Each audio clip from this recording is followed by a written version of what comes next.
Good afternoon, vlog. It's May 20th, 2026 at around 2 p.m. and I may or may not have just woken up.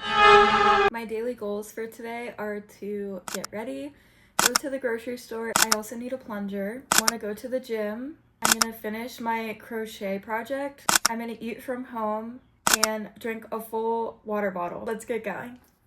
I got ready and ate something, filled up my water bottle, and now I'm on the way to the grocery store. I think I'm gonna take the bus.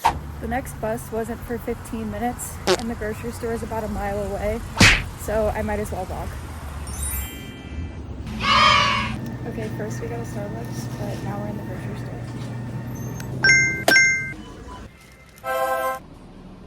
That toilet plunger was $18. I took the bus back and now I'm almost at my apartment. Now to unload.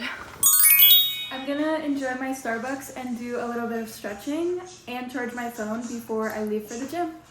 Ashley is so cute. She brought me her toy. All right, we're on the way to the gym now. It's about 3/4 of a mile, so let's go. I finished my workout. I did 4 exercises for 4 sets each. It was a leg day, so I did hack squats, leg extensions, RDLs, and adductors. Now I'm walking home and I'm gonna eat dinner. Now I'm just doing my dishes. I just finished my water bottle, so the only goal I haven't completed is my crochet project, but I plan on doing that after I take a shower and get ready for bed. So stay tuned for the next one. Thanks for watching and follow for more.